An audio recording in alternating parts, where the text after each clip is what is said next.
Hey everybody, this is Al Nash from the Unapologetic Women Empowerment Dynasty, and you're listening to the Unapologetic Women podcast, the show for women who choose to live their legacies unleashed, unlimited, and unapologetic.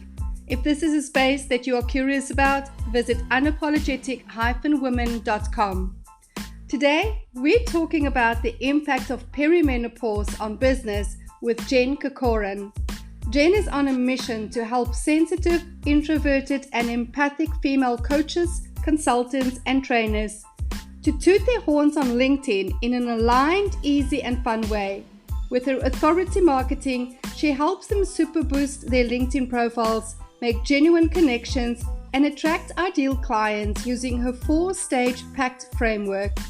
They're left feeling reinvigorated, confident, and raring to go, excited to tap into all the prosperity and endless opportunities that LinkedIn offers them.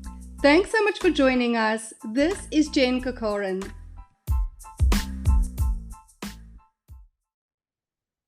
Having the audacity, no.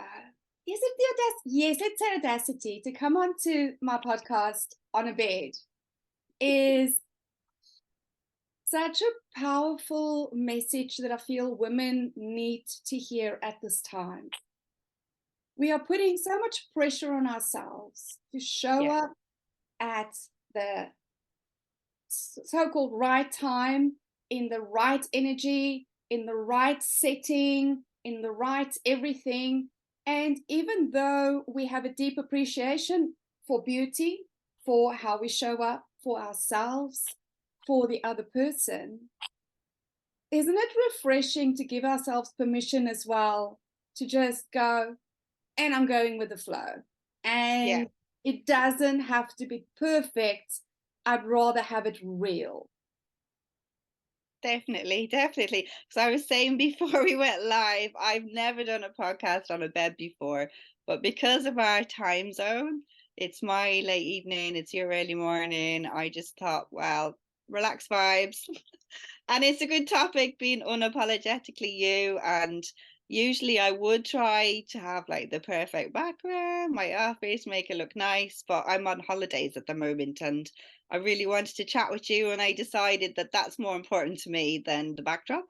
Yes, and thank you for actually taking time during your holiday to even come on this podcast at such short notice. And just because I immediately saw you and I haven't seen you in a while on LinkedIn, and we've been on a call before, and I loved your energy. And I just thought, here's a woman that's so like-hearted, who just is beautiful in her energy. She's straightforward, she's honest, she's transparent, she's highly intelligent, and she's just unapologetic in the work that she's doing and how she's choosing to do it. And so I'm so grateful that you said yes when I asked, hey, would you like to come and play with me on my podcast? I say yes to you saying all these nice things. Can you say that to me every day? I'll have to play this back every day. And that's the thing that I want to encourage women as well. I don't think that we're honest enough in our praise of other women. I don't feel that women are taking every single opportunity to connect with another woman and tell her what she's truly experiencing in her. And I'm deeply appreciative of my gift to immediately calibrate to the greatness in people. And in that, I can see all the bullshit and I can speak past the bullshit because I've lived long enough to know that all of that is just how we have been conditioned to show up in this world. And I don't care about all of that. And I don't care what you have to do in order for you to feel good right now. I get to speak into your greatness, and you get to either receive that or not, and that's cool. So thank you for receiving the truth of how I'm experiencing you. That in and of itself is a gift. Oh, it's lovely. Thank you. You're welcome. So Jen, let's play. And I always say to people, I have no idea where this conversation is going to go. Nothing is pre-scripted. Nothing is pre-planned with regards to questions, except for one question, which opens up Pandora's box of wherever the conversation needs to go. And that question to you today is, what does it mean to you to be an unapologetic woman? I think it's just be willing to embrace yourself fully and show up as your authentic self and just be yourself and not worry about what anybody else thinks. And I think I'm kind of finally at that stage in my life, but it's only come with age and it's only come with the joys of perimenopause because I think it's probably for me, and I joke about this with my friends, the only positive to perimenopause and menopause is the fact that I've kind of cut out like the bullshit, get more to the point, and play to my energy and what I can do. Whereas it's kind of beaten the people pleaser out of me from the past. I've kind of owning who I am and getting to the point quicker than I would have way before. So it's that it's good that I reached that point, but it's also sad that it's taken me so long to reach this point. I'm 49 now, and I think I probably started leaning into it in my mid 30s, but definitely the joy of hormones has brought it to the front. And I think, yeah, it's just kind of saying, this is me. Like you said, I'm not perfect. Take me or don't, it's kind of like just having that acceptance that you're good enough and you don't have to be perfect because I'm definitely a recovering perfectionist and a recovering people pleaser. So I think kind of kicking that perfectionism to the side is so freeing, and it like nobody's perfect and there's no point striving for it. And to be honest, perfectionism is boring. If somebody is perfect, it's how boring is that? So I think, yeah, it's just showing up warts and all and saying this is me and owning it and just being happy in your own skin. So much to unpack in that, right? So for me, perfection equals completion equals death. And so anybody who is alive is not perfect because they're not complete. Um, Yeah. and I want to give you this little piece maybe today. You said it's sad for you that it took so long because you're 49. It's been my observation in myself and other people that I've worked with or just observe in general, the immense pressure that we put on ourselves to get it before Yeah. we're ready to get it. And I feel it's part of why we are finding ourselves in this youth obsessed culture, discounting how long wisdom takes to settle into our bones. And I don't know a single woman before 45, 50 who can honestly say that she gets it. Yes, we all start talking about being unapologetic. We all start talking about we're done pleasing people and we're done with this and we want to just be ourselves in our 30s and all of that. But it takes a life initiation and then feedback. And if anybody is listening to this, listen to the recording from the previous guest, Mots, who, by the way, went on a healer's initiation, traditional African healer initiation in the wild. And even Wow. coming back from that, she had to first live in the world again, the real world again, to get more feedback to further integrate what she started in that potent initiation. And so for me, why are we sad that it's taking us so long instead of rejoicing in two Yeah. things? We've lived long enough to get to this point. We can rejoice in that, and that we chose to do so when we did so, because there are many women in their 70s, 80s who have died who never made the choice of reclaiming themselves. And we're not judging that, we're just Yeah. observing it. And yet here we are still self-criticizing because, oh my gosh, it took me 49 years. For me, it took 47 years with 3 decades of working in the personal development and Yeah. psychological space.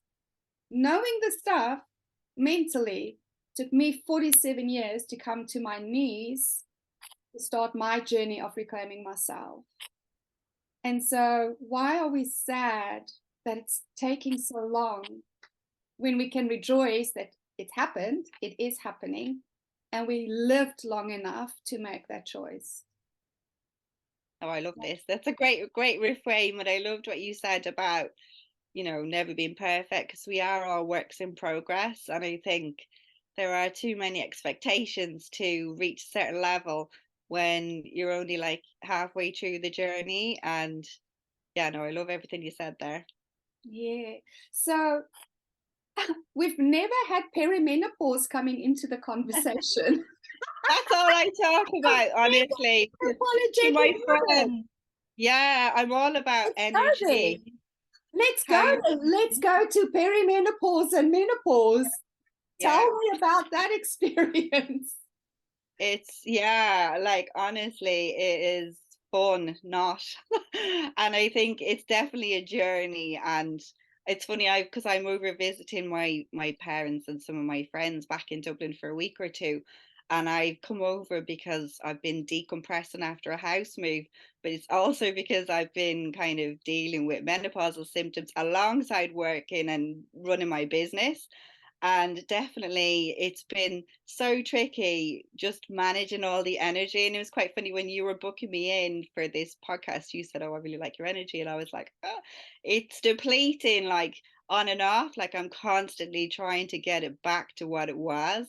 I first started getting the symptoms back in when I was 44, and I think they weren't too bad for the first 2 years, but the last 3 years has been a roller coaster. And I'm on HRT now, which is giving me sanity, but I'm still not 100% energy wise. I'm doing the best I can, trying to figure it out with everything, HRT, alternative therapies, nutrition, exercise, anything.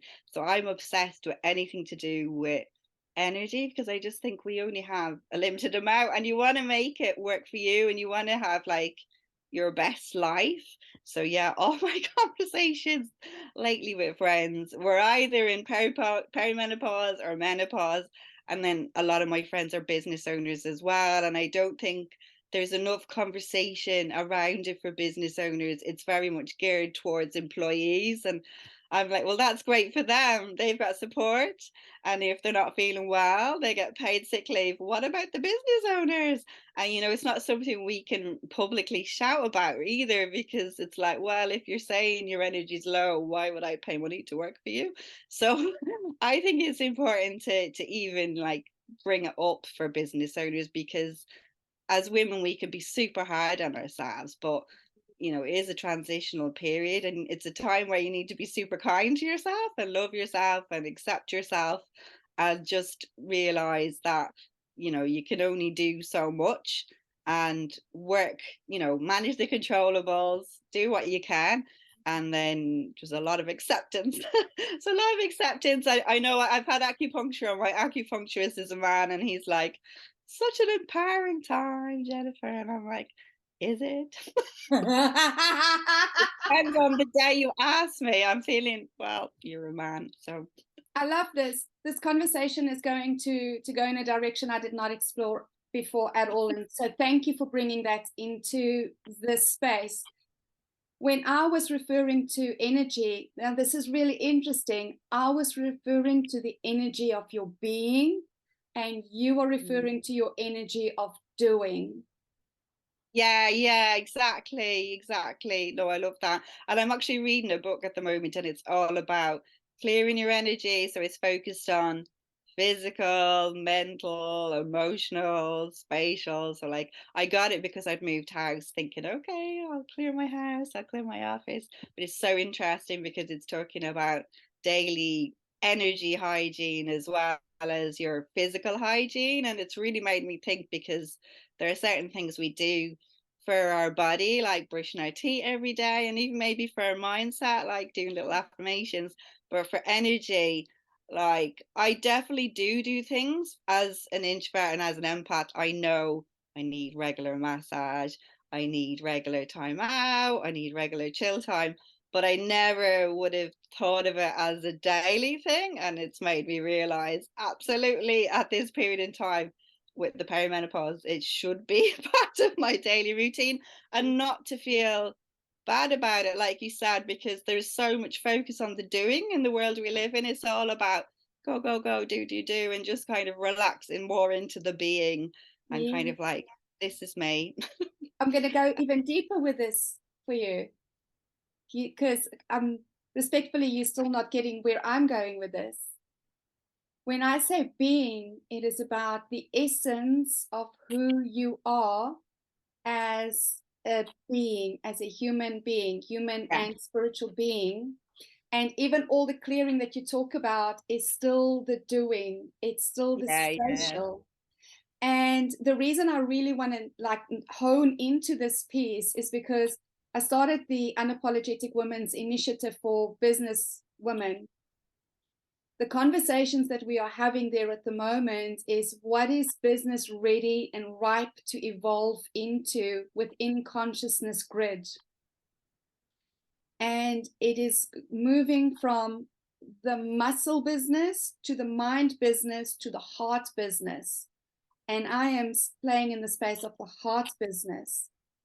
yeah, One of the things that you were talking about is why would somebody want to work with me if my energy is not consistently high, which is mind business. And are we not actually going through this? And are women business owners not going through this experience of perimenopause and menopause and having to come to the understanding that if we are going to focus in business on that high vibe energy of what this person is showing up as the criteria for us to work with them, we never evolve to our full potential of being able to connect to the being, to the core of the business owner, and choosing to do business, to trade, co-create ingenious space with the core of the being of who they choose to be in this lifetime. Is that not where we are heading in evolving the business grid thing? And this is why I believe that women are leading the evolution of business, not from a space of wanting equality and all the rah rah stuff. The feminine is being called through women, and it is through things like perimenopause and menopause, which is screwing up women's high achieving women, because only high achievers go into business for themselves, high achieving women's energy levels, and kind of going, sisters, we have to start looking at business and ourselves in business differently. yeah, And that's a tough call because even in my group, I see women come and go because they come in to explore and they find richness, but we don't talk about business in the traditional way. And then they leave and go, I have to go focus on business activities. And mm, I go, but this is exactly it. You're going straight back and using your business as a way to escape the deep transformation that your soul is hungry for. Because until we as women start honoring the fullness of our experience, we will not evolve business in the way that we say we want to evolve business. Are you having that experience through your perimenopause and through your friends and other business owners that you are talking to? yeah. I definitely think so. And I think it's something I definitely neglected at the start of my business. I was more focused on the doing and transactional kind of side of things as opposed to me. It was more focused on the output. And then, even like exploring who I am, my values, and all that only came like a few years into my business. And in the last like year or two, I've been doing way more personal development, going deep, even doing hypnosis, just trying to figure out, get to any kind of blocks within me and, pull it out and figure where, what blocks are preventing me from progressing in my business or holding me back. And I wasn't conscious of them all. So I definitely did enjoy even doing hypnosis and, just exploring RTT, rapid transformation therapy. I found that really interesting and unearthing things in the session and kind of going, oh wow, I never even knew I had that because it was like buried so deep. And it's been freeing just to kind of get any of those things out and just, yeah, lean more into who I am. And yeah, I think when I first started the business, all the books I owned were all like do it books. They were all about marketing, do this, do that, budget. Everything was do it, do it, do it. Now I'd say it's 50-50, or maybe even it's probably even 70-30, in the sense that they're personal development books. They're about energy, healing, because it's more about leaning into my being than the doing. So yeah, definitely it's been a journey, and I'm loving it. I wish I did it a bit earlier, but I'm not going to beat myself up because some people never do it. I had a chat with one of my friends today, and she's a freelancer and she's the same age, and I know she's never done it at all, any kind of exploration into mindset or anything like that, mindfulness, nothing like that. So yeah, I definitely think it's something we need to spend more time on. And even in my business, my days are different. At the start, it was very like a flow on from corporate, really. Oh, this is business. I must start at 9. And now I'm like, well, no, I don't want to start at 9. I'm not an early bird. So now it's more important for me to get into the right energetic state and think what makes me feel good. Is it going on a walk? I actually like to watch a comedy show in the morning before I start work to just make me laugh. And it's like, well, it's my business. Why can't I do it this way? So I'm doing certain tasks when I feel good, when the energy's high, not that I feel compelled to just execute it and do the thing, just doing it when it feels right, and then not beating myself up if there are days where I'm like, actually, it doesn't feel good for me today. I'm not going to self flagellate that I didn't do it and then do it the next day. So I think, yeah, I'm way more mindful of that and forgiving of that. Whereas at the start of my business, it would have been more just, yeah, execute, execute, do, do, do. I was doing yoga this morning, and the instructor was talking about the 99% 1% rule. Never heard of this. And I don't know I don't want to lie and say it's the Shaolin or whatever philosophy, but it's one of the Eastern philosophies. And it is that 99% of the time, all you do is be present and just enjoy life. And then 1% of the time, you take action. And you take action with every fiber of your being, mental, emotional, physical, spiritually, all laser focused on this 1% of action. And if you are not in a position where you can fully commit with everything that you've got to that action, you don't take the action at all. You go back to getting ready to take the action. Because that 1% of potent action is what actually gets you the result you truly desire. Whereas we have been conditioned, have been raised to take action 99% of the time and rest, recover, relax 1%. And I believe if anybody had to look at us and observe 99% of not taking action, of just having fun, shenanigans, pleasure activities, and then 1% of action, they would call us lazy, irresponsible, neglectful. And I was really meditating on this during the yoga practice and going, oh my God, if we only took 1% action, if I only took 1% action with everything that I've got, how much further would I shift the needle with that 1% than with the 99% of exhausted action, which is how I was raised to live. Yeah, that's so true. And I think it even relates, I even say to my clients when it comes to even LinkedIn, don't do things until you're in the right mood, because people can feel that energy, it falls flat. So a lot of people are like, trying to get leads for their business, trying to get sales calls, and they're like sending out copious DMs, cold outreach, spammy, and it's all the wrong energy. And you just think, if that was intentional and you were doing it from a good place and a good energy, and you really, fine tuned it, you would have way better results. It's like quality over quantity. And I think, yeah, I totally agree. We're preconditioned to just go, go, go, go, go. And I really found it this year. I struggled a lot in December and January, whereas I don't usually, but this year it was like that constant go, go, go. And like our bodies are designed to relax in the winter, and we're pushing ourselves to keep going to the last minute. And I noticed a lot more business owners were doing it as well. And it was like, when are we going to give ourselves a break? And it seems to be accentuated at the moment. So, for instance, you play on LinkedIn. Now, I'm not a social media expert at all. I always break all the rules. God only knows how things work out for me. And it's probably because I just rules just do not apply to me in this world.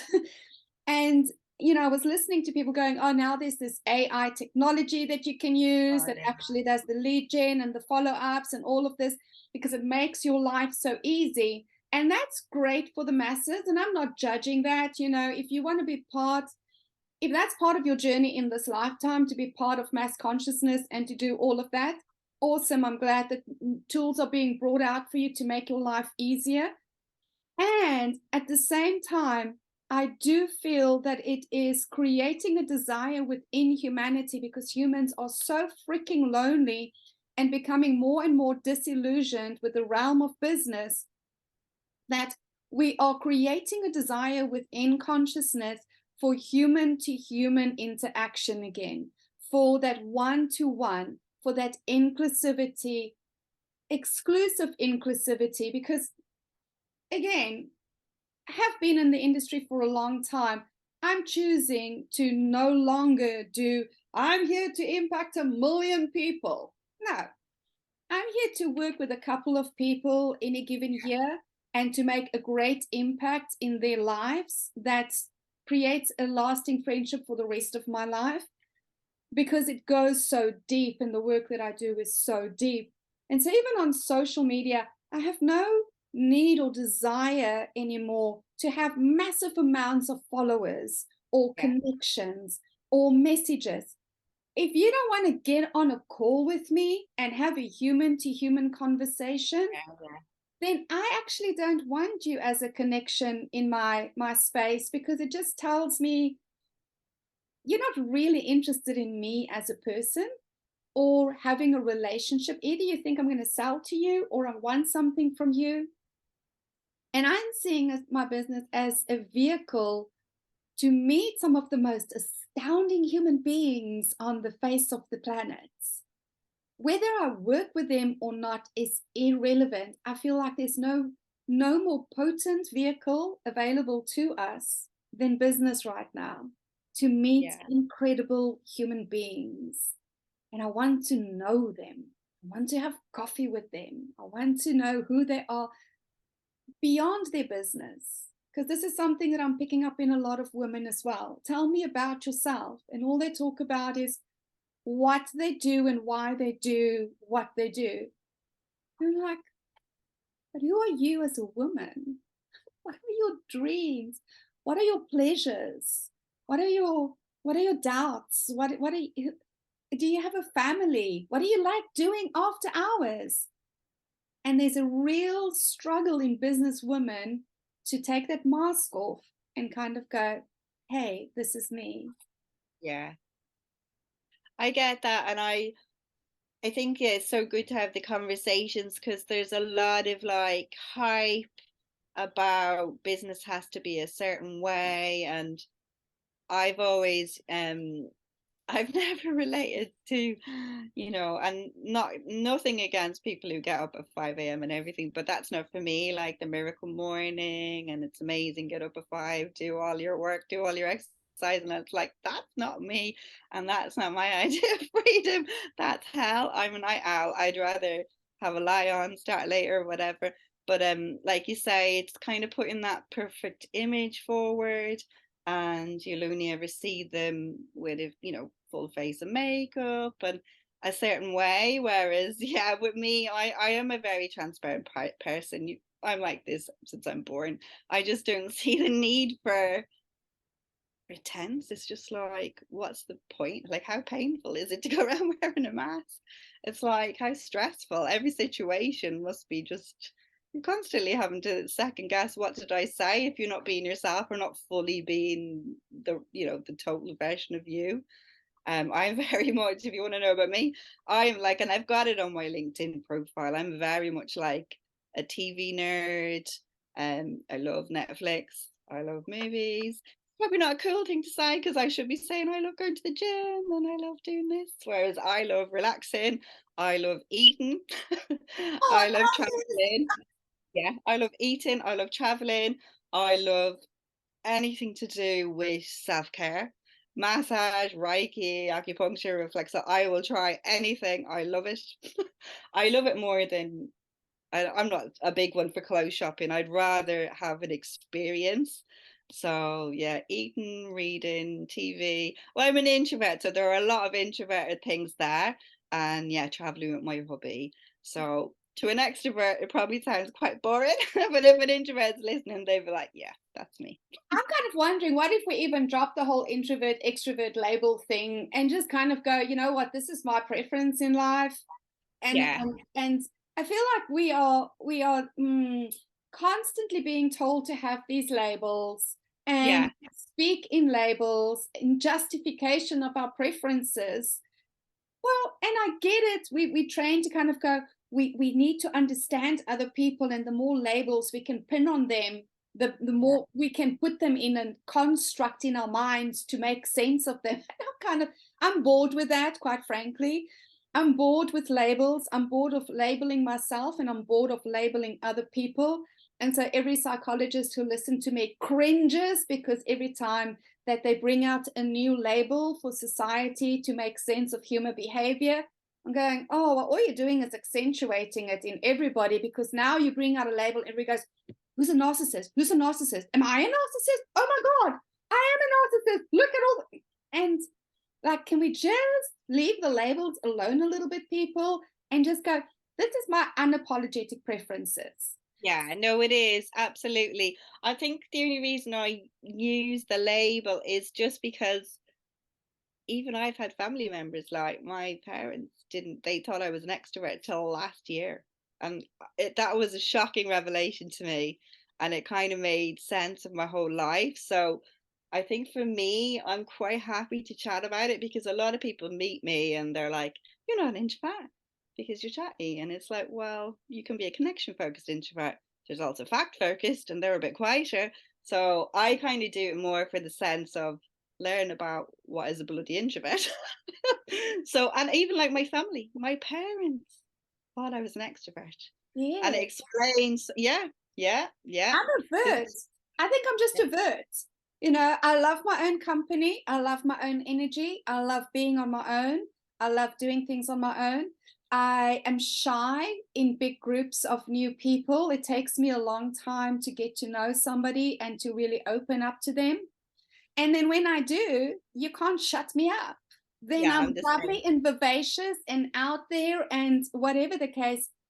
So I think that's to say that I'm an introvert or an extrovert is not doing justice to who I am as a woman. I'm a vert.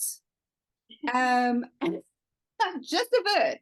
And Yeah, how you get to experience me is dependent on the environment, on what's going on at the moment, and my energy with regards to, am I feeling vivacious at that time, or am I yeah, feeling a little shy? Am I feeling a little withdrawn? Like I said, I do take a long time to come out of my shell in company. I don't enjoy big meetings and big groups. When I yeah, go out and the energy is too much, because I'm very sensitive to energy, I go away. I'm kind of like, "Ugh," because I don't just pick up on the surface energy. I pick up on the consciousness energy. everything. Are people Yeah, I in know. fear at the moment? Are they in pain at the moment? Are they really in joy at the moment? And a lot of the big spaces that we walk into has way more fear and pain energy in it than true joy energy. And so I don't stay in those spaces too long. And then I kind of go, no, no, no, no. Yeah, I can only human interact so much, and then I'm out of there. And so it's really interesting for me of how used we have to become to labels in everything and even in our communication. And so everybody who's listening to this, I'm going to invite you to start calling yourself avert. When Yeah. somebody asks you, are you an introvert or an extrovert? I'm avert. Yeah. It depends on where I'm feeling at the moment, of how I get to behave. And like, let's just take one label at a time, maybe in our daily lives.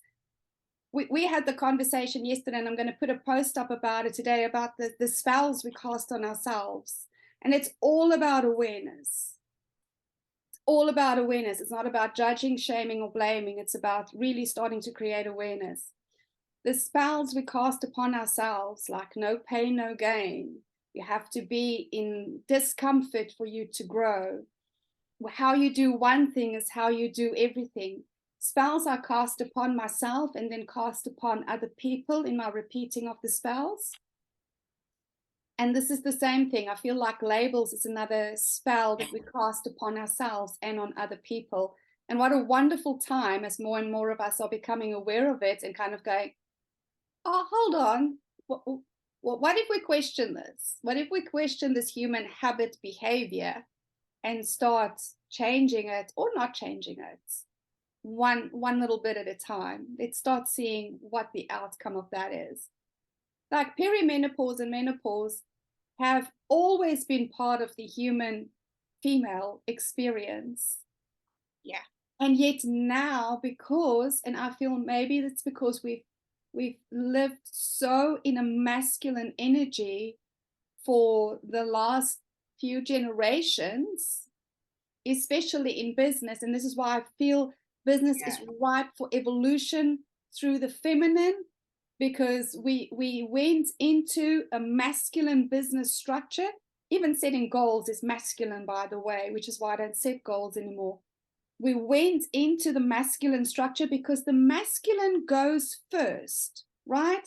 The masculine picks up on the current desire, creates it, and then it's the feminine's role to come in to kind of go, yeah, this is amazing, this doesn't work, let's change this, let's change that, and constantly evolving whatever the masculine has created.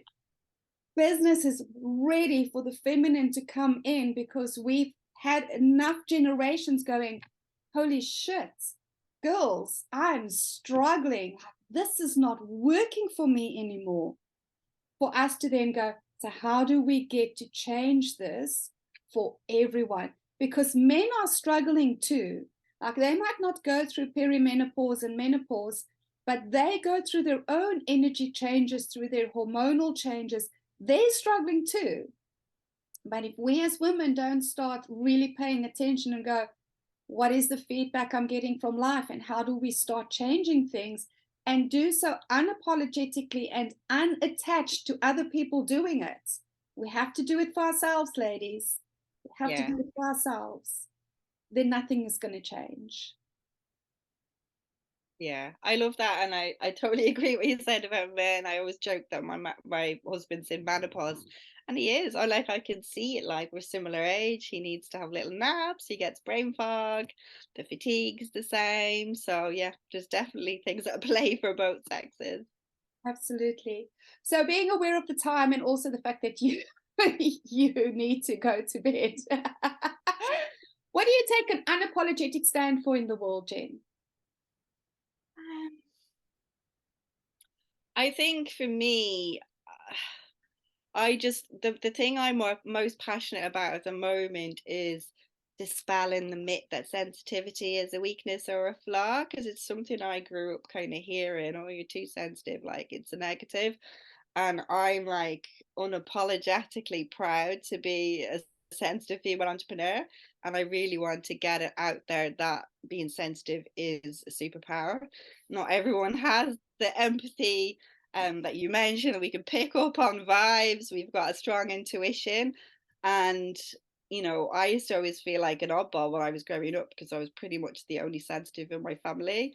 And you kind of did feel like it was a flaw, but I'm really embracing it in business, and I'm connecting to so many amazing fellow sensitive entrepreneurs around the world, like your good self. And I just want to be like unapologetically a prosperous, sensitive business owner, because I find when you meet so many like empaths in business, they are all amazing at what they do, and because they're kind, they're natural givers, but a lot of them are not charging their worth. So I want to say, look, we deserve to be paid well, because, we have got so many gifts, and we are processing from the minute we wake up to the minute we go to sleep. This brain is working a lot more than the non-sensitives. And just, yeah, leaning into the fact that we've got a lot to offer. And yeah, just owning that sensitivity as a superpower, that intuition, that empathy, that connection, and yeah, being unapologetically sensitive. Whereas in the past, it would have been like a mask. I wouldn't have wanted people to know that deep down I was a sensitive person, because I wasn't surrounded by them. But now I am. I can, I seek out other sensitive business owners, and even on LinkedIn, when I'm chatting, like the difference when I connect to somebody that's on the same wavelength in the DMs, even that first initial one is a totally different conversation. It's deeper. It just means more. So I'm like, yeah, just unapologetic about being a sensitive business owner and leaning into that feminine energy that you mentioned. Because yeah, there's too much hype about the masculine energy. And I get that we need it. We definitely need it, but we need a balance. So I love what you say, because you're right. Like, I think it is a time for women, and more women are leaning into becoming business owners, whether it's by choice or circumstance. And I think, yeah, we need a bit of a shift, and we need it to be okay to have that mix of the feminine and the masculine. And if you want to lean totally into the feminine energy, go for it. I'm going to invite one final reframe for today. And again, this is me just always picking things apart, because that's just what I do. What if we change the conversation around, it's not about our worth in the pricing that we charge? Because I feel a lot of people are getting tripped up on that and kind of going, oh my God, now I have low self-worth issues because of the pricing that I charge. What if we start a new conversation, ladies, that the pricing has got nothing to do with us and everything to do with our clients? The financial investment that they make creates a container of receptivity. Yeah. The smaller the investment they make, this is just truth. The smaller the investment they make, the smaller the container of which they can receive, and everything else we give them flows off into the ether.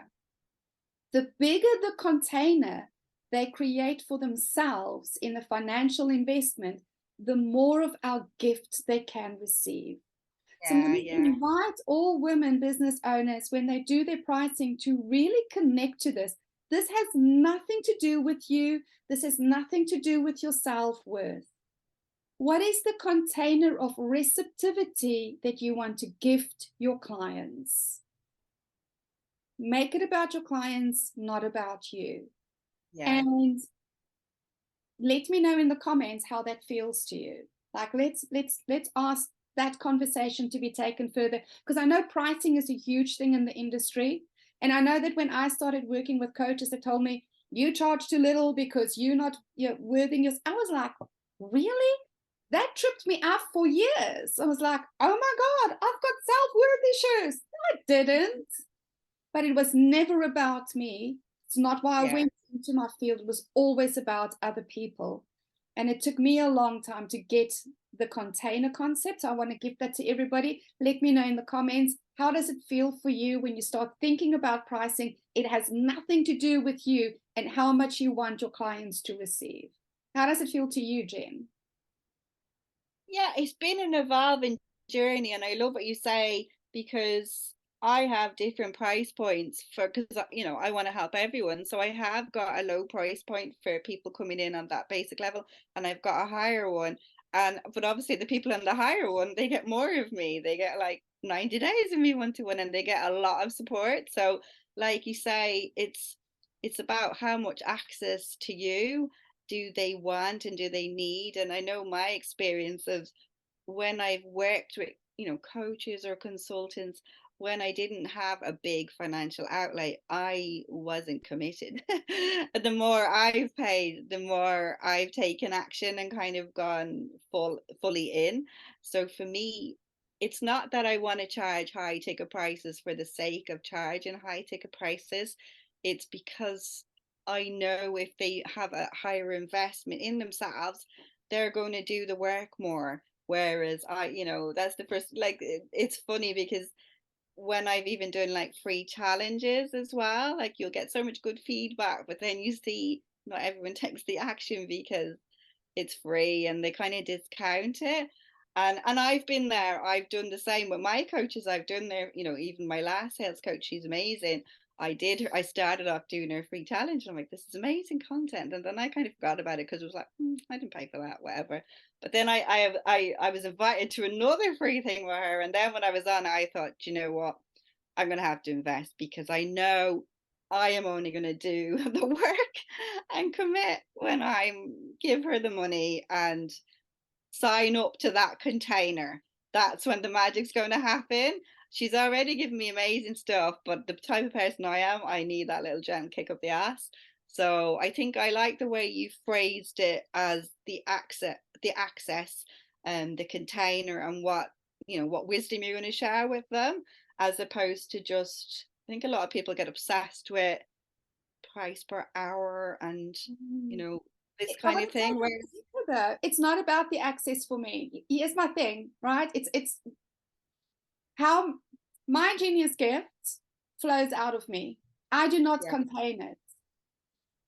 It doesn't matter in how much time that is or whatever. My genius gift just flows. People with a small container, I can be in a room with exactly the same people sharing the exact same thing. People with a small container only receive a little, and the yeah, rest either flows away from them, or it becomes too much for them, and I literally see them like folding under the pressure of what it is that I'm sharing, because I no longer hold back. I share. People with a big container receive way deeper what I'm sharing. So even when we're doing pricing, ladies, don't get caught up in saying now they need more access to me. It's like, what is the container of receptivity of the genius gift that you are flowing naturally? We don't even think about it. We just are. And how much can they receive of that? yeah, Because that also takes a lot of pressure off the business owner of, oh my God, now I have to create more time for you in my calendar and more access and more information and more. No, no, no, no, no, no, no, no. That's not what I'm talking about. You do you, and you allow them to receive the capacity that they want to receive by the investment that they make in themselves. And so for me, that is the container that I'm talking about. It takes all the pressure off us, all the pressure. And we also don't have to hold ourselves in anymore. Because now people take full responsibility for how much they desire to receive. And it's a conscious choice that they get to make. yeah. Jen, No, how I do love. people connect to you? How do they connect to you? Where's the best place to connect with you? I would say LinkedIn, so Jen Corcoran, or my website. So my website's www.mysuperconnector.co.uk. So they're the two that I mainly hang about on. Beautiful. I cannot thank you enough for getting on this call today on such short notice. Like I said, I've never taken the conversation in this direction. Thank you so much for bringing in perimenopause. There are so many women that need to hear this conversation at Yeah. this time. And so this was such a blessing to me and everybody else. Jen, thank you so much. Thanks for having me. It's nice. This is my first podcast with somebody in New Zealand, so I'm excited. So, and I'm glad we managed to make the time zone work. So, yeah, thank you, and thank you for inviting. It's really, yeah, it's lovely to be asked. So, thanks a million. You're welcome. And to all our listeners, thank you so much for listening in today. Goodness, so much here. I'm going to have to go and listen to this podcast again to really dissect and integrate and explore even further. And I hope the same is true for you. So until next week, when we have another rich conversation, don't forget, ladies, we get to live our legacies unleashed, unlimited, and unapologetic. Have an amazing day further. Cheers.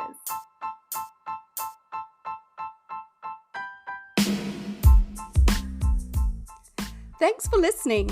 If you enjoyed this episode and you'd like to help support the podcast, please share it with others, post about it on social media, or leave a rating and review.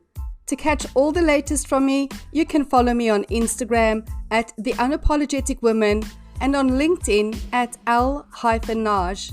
And if you're interested in experiencing the Unapologetic Woman Friendwork Soiree, book in for our next open meeting at unapologetic-women.as.me/unapologetic.